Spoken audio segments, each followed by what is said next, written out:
누가복음 7장 11절 말씀부터 13절 말씀까지입니다. 그 후에 예수께서 나인이란 성으로 가실새 제자와 많은 무리가 동행하더니 성문에 가까이 이르실 때에 사람들이 한 죽은 자를 메고 나오니 이는 한 어머니의 독자요 그의 어머니는 과부라. 그 성에 많은 사람도 그와 함께 나오거늘 주께서 과부를 보시고 불쌍히 여기사 울지 말라 하시고. 아멘. 비행기는 몸체가 유선형이고 표면이 매끄럽지요. 공기의 저항을 적게 받기 위함입니다. 비행기뿐만 아니라 자동차 등과 같이 대부분 빠른 속도로 달리는 그러한 전동차들은 매끈한 표면과 유선형 모형을 가지고 있습니다. 근데 분명 더 멀리 날려보낼 목적으로 만든 것인데 표면이 울퉁불퉁한 것이 하나 있어요. 바로 골프공입니다. 골프공에는 딤플이라고 하는 수많은 울퉁불퉁한 굴곡이 있습니다. 초창기 골프공은 아주 매끄럽다고 합니다. 공기 저항을 줄여야 더 멀리 나가는 것으로 알고 그렇게 만들었다고 합니다. 하지만 딤플이 회전하면서 골프공 주변의 공기 흐름을 원활하게 바꾸어서 골프공을 더 멀리 가게 한다라는 연구가 있었고 결과가 나왔습니다. 상식적이라 생각했던 것이요, 틀릴 수 있듯이 우리의 인생 또한 그렇습니다. 때로는 이해할 수 없는 고난이 내 삶에 갑자기 찾아올 때가 있습니다. 그 누구도 이 고난을 반길 사람이 어디 있겠습니까? 고난보다는 행복이, 또 아픔보다는 축복이 있기를 누구나가 원합니다. 하지만 매끄러운 골프공보다도 울퉁불퉁한 골프공이 더 멀리 날아가듯이 인생의 고난과 아픔이 우리의 삶에 더 유익할 때가 있습니다. 그렇지요? 고난을 당하고 나서 하나님의 은혜가 깊어지는 걸 깨닫습니다. 하나님의 감사가 새록새록 더 깊어지는 경우가 얼마나 많이 있습니까? 피하고만 싶었던 고난이 바로 우리 삶의 걸음이 될 때가 많다라는 것이죠. 전도서 기자는 울 때가 있고 웃을 때가 있으며 슬퍼할 때가 있고 춤출 때가 있으며 라는 말씀을 합니다. 기뻐할 일들만 생겨서 늘 웃고 춤추는 일들만 있었으면 얼마나 좋겠습니까? 그러나 인생이 어디 그렇습니까? 생각보다 자주 울며 슬퍼할 수밖에 없는 상황을 맞이하는 것이 우리네 인생이죠. 오늘 본문의 인생 최악의 슬픔과 고통에 놓여 있는 한 여인을 만납니다. 예수님이 나인성에 들어가셨을 때입니다. 나인성은 갈릴리 북쪽의 작은 성읍입니다. 예수님은 그곳에서 독자의 죽음으로 인해서 슬퍼하는 한 과부를 만나셨습니다. 이 여인이 언제 남편을 잃었는지, 얼마나 오랫동안 홀로 아들을 키웠는지는 우리는 알 수 없습니다. 그러나 우리는 1세기 당시 혼자 된 여인이 자기 힘으로 생계를 꾸려나가는 것이 얼마나 어려운 일이었는지는 짐작할 수가 있습니다. 남편도 없이 생계를 꾸려가며 아들을 키웠으니 그 심적 부담과 경제적인 어려움은 이루 말할 수 없었을 것입니다. 며칠 전 한 권사님을 만났어요. 남편 집사님이 수년 동안 병상에 누워서 혼자 요양원에 보내지도 않으시고 몸소 다 병간호를 하셨습니다. 그리고 돌아가셨을 때 제가 그 권사님에게 말씀드렸습니다. 그간 고생 많이 하셨습니다. 늘 손과 발목 부어서요 절룩거리고 다니셨고 붕대를 감고 다니셔야 했습니다. 그래서 고생 많이 했습니다. 이제 다른 거 생각하지 마시고 권사님을 위해서 살아가시죠 라고 그렇게 위로를 드렸는데 엊그제 만나서 그 권사님이요 눈물을 훔치면서 벌써 남편 돌아가신 지가 5년이 되었는데 5년 동안 생지옥을 사는 것 같았습니다. 남편 없이 살아낸다라는 것이 얼마나 힘든지 정말 모르겠습니다라고 눈물을 훔치셔요. 그렇게 힘들게 사시는구나 생각하니 성도의 마음을 헤아리지 못했던 제가 참 죄송했습니다. 하물며 지금도 그런데 예수님 당시에 여자 홀몸으로 아들 하나를 키워낸다라는 것이 얼마나 힘들겠습니까? 시기와 상황은 다르지만 열왕기상 17장에 나오는 사르밧 과부 여러분들 잘 아시죠? 엘리야가 그 여인에게 먹을 것을 요구합니다. 그런데요, 기가 막힌 이 여인의 현실을 엘리야는 알았는지 모르겠습니다. 이 사르밧 과부는 한 움큼 남은 밀가루와 한 번만 쓸 수 있는 기름밖에 없었습니다. 그래서 나뭇가지를 주워다가 아들과 함께 마지막 빵을 만들어 먹고 죽으려고 결심하고 있었습니다. 그런데 이런 여인에게 엘리야는 빵을 구워 달라고 합니다. 여러분, 얼마나 비참했으면 마지막 음식 먹고 이제 죽으려고 결심을 했겠습니까? 나인성 과부의 상황이 그 정도까지는 아닐 수 있겠지만 그만큼 비참하고 고통스러운 삶을 살았을 것입니다. 그러나 그 힘겹고 어려운 상황에서 이 여인이 웃을 수 있는 단 하나의 이유가 무엇이었겠습니까? 아마도 아들이었을 것입니다. 그 힘듦에도 그 아들 때문에 참을 수 있었고 또 견딜 수 있었겠죠. 그런데 그 아들이 죽었습니다. 저는 차라리 내가 죽는 게 낫죠. 어떻게 자식을 가슴에 묻고 살아갈 수 있겠습니까? 우리는 이 사건을 통해서 인생을 생각하게 됩니다.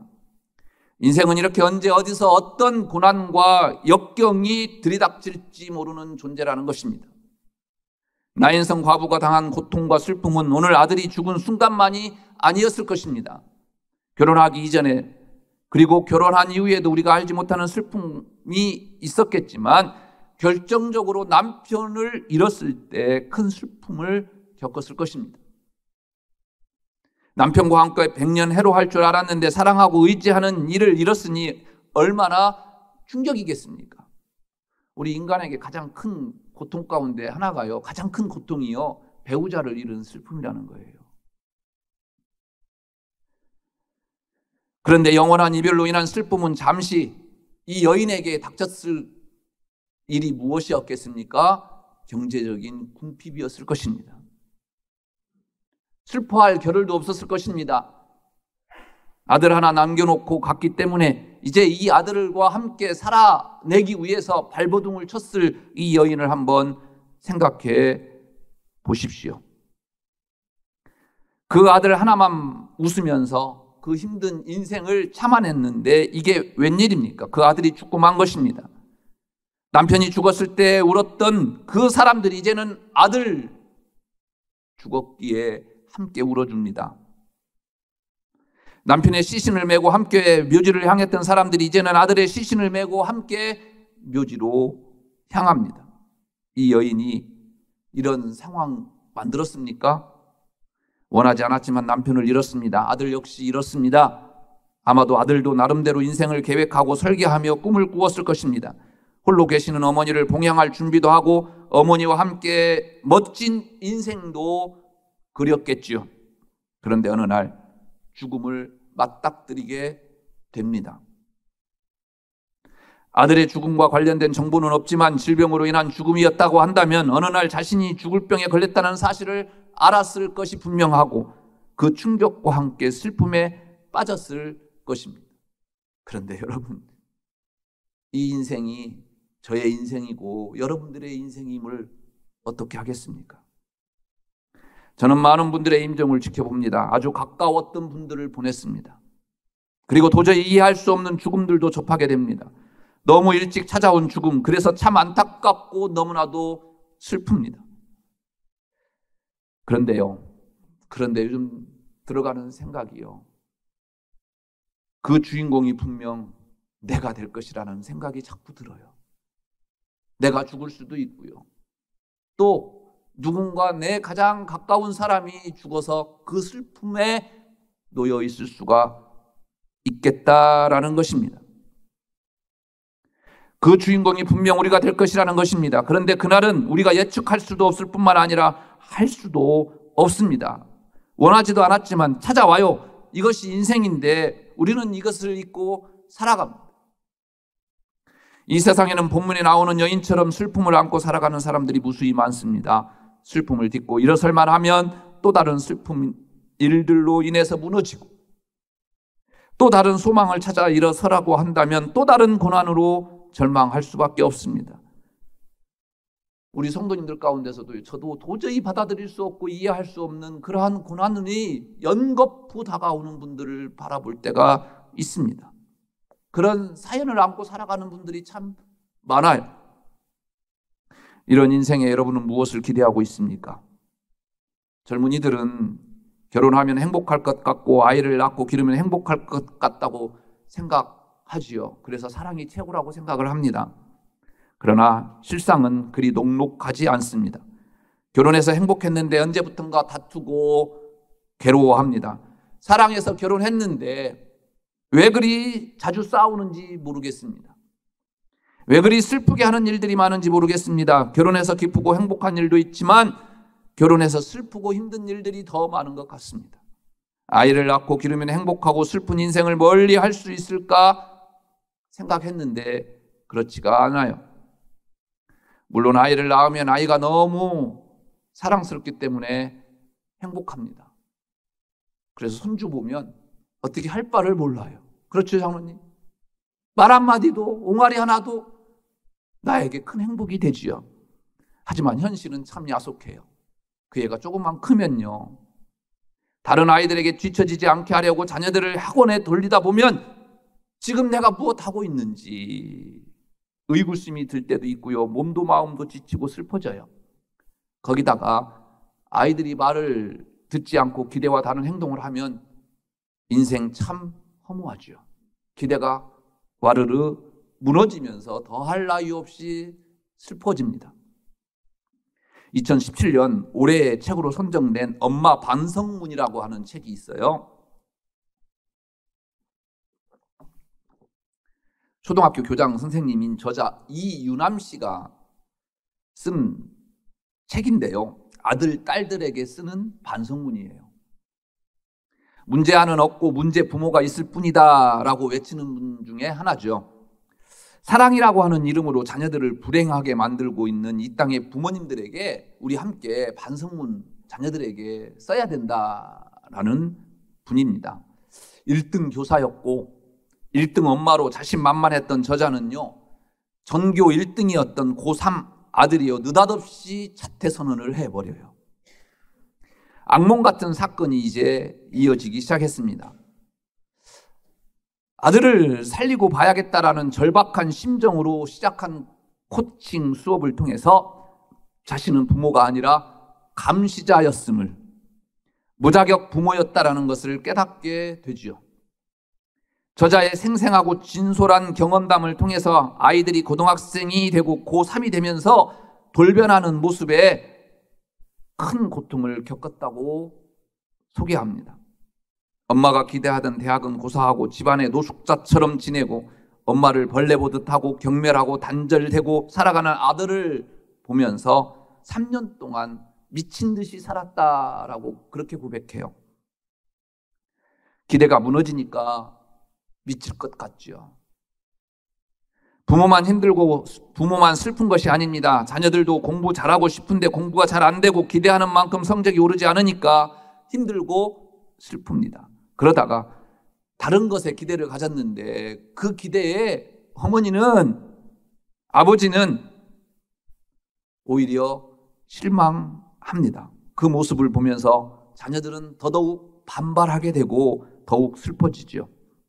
공부를 잘해서 좋은 대학 들어가고 좋은 직장 들어가도 상황은 크게 다르지 않습니다.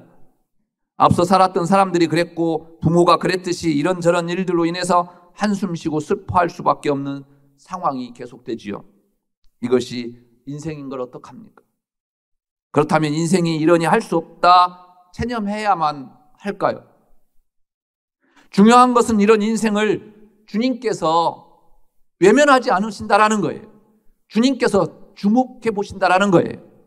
오늘 본문에 예수님이 슬피 우는 과부를 보시고 불쌍히 여기셨다고 기록합니다. 오늘 본문에 나오는 불쌍히 여기다라는 원어를 보면요, 어떤 뜻인 줄 아십니까? 창자가 뒤틀려지다라는 뜻이에요.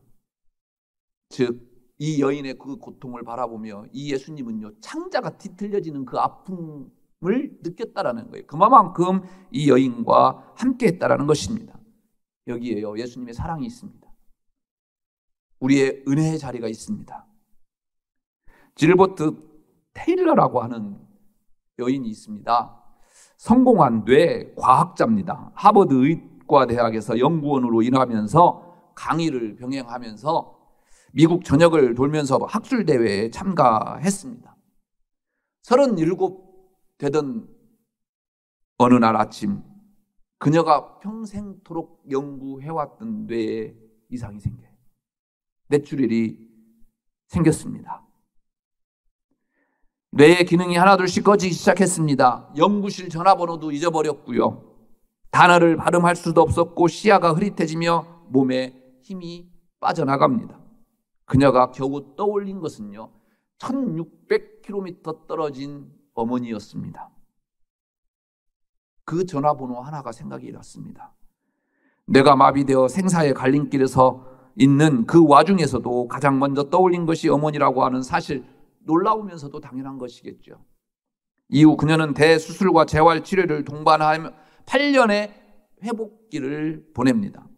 그녀의 곁을 지킨 사람은요, 어머니였습니다. 괜찮다, 나랑 같이 살자, 엄마가 옆에서 평생 보살펴 줄게. 어머니는 말하기, 쓰기, 읽기, 숫자, 감각 등 모든 어린 아이였을 때부터의 그 삶을 다시 반복해서 가르칩니다. 그리고 인내심으로 돌봤습니다. 엄마이기에 가능한 일이었죠.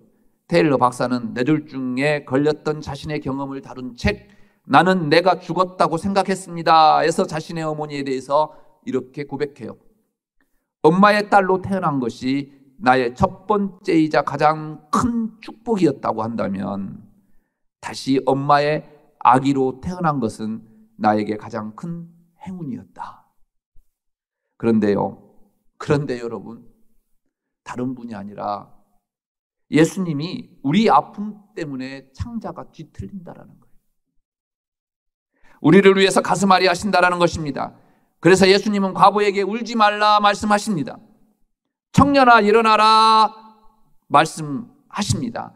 가까이 가서 그가 죽어있는 그 관에 손을 대셨습니다. 예수께서 이렇게 가슴앓이를 하는 것은 어느 누구보다도 이 여인의 지금 겪고 있는 아픔을 잘 아셨기 때문이죠. 죽음까지도 다스리는 권세를 가진 예수께서 고달픈 삶을 살아온 한 여인의 자신의 마지막 희망이었던 독자를 잃은 슬픔을 뼛속 깊이 통감하시고 그 아픔을 함께 하신다라는 증거 아니겠습니까? 이 여인의 슬픔에 가슴앓이 하신 예수님은 그녀를 슬프게 한 원인을 해결해 주시기를 원하셨습니다. 당시 율법 관례상 관에 손을 대시는 것도 이해할 수 없습니다. 하지만 더 이해할 수 없는 것은요, 죽은 아들에게 청년아 일어나라 말씀하시는 것입니다. 죽었어요. 완벽하게 죽어서 지금 묻으러 가요. 그런데 그 죽은 아들이 어떻게 들을 수 있겠습니까? 그 아들에게 일어나라 이야기하니까 이해가 됩니까, 여러분들은? 그런데 놀라운 일이 벌어집니다. 죽었던 자가 일어난 것입니다. 더구나 앉아서 말을 합니다. 성경은 모든 사람이 두려워하며 하나님께 영광을 돌렸다 이야기하는데 가장 큰 변화는 이 어머니에게 있었을 것입니다.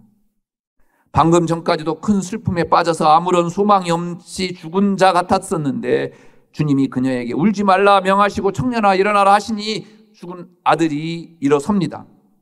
그녀는 살아난 아들의 얼굴을 부비고 손을 만지면서 슬픔에서 벗어났을 것입니다. 이 여인에게 아들의 죽음은 인간으로서 더 이상 어떻게 해볼 수 없는 절망이죠. 한계 상황입니다. 그러나 그 상황 속에서 예수님은 울지 말라 말씀하십니다. 그리고 죽은 아들을 살리시고 그 아들을 여인에게 건네주십니다. 주님의 이 한마디는 이 여인의 슬픔과 고통을 언제 그랬는지 모두 잊게 만듭니다. 혹시 여러분들도 이 여인처럼 그 고통 가운데 울부짖고 울고 계시지는 않습니까? 문제는 우리가 가진 힘과 지식과 노력으로도 이 아픔을 해결할 수 없다는 것이겠죠. 그래서 더 슬픈 일 아니겠습니까? 운다고 죽은 자가 살아날 수 있습니까? 운다고 허물어진 소망이 다시 세워집니까? 그러나 우리에게는 우리를 주목하시는 분이 계셔요.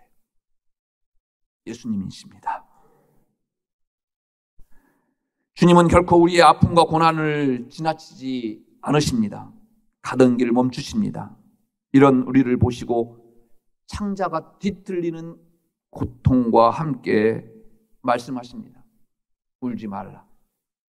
청년아 일어나라. 기도하겠습니다.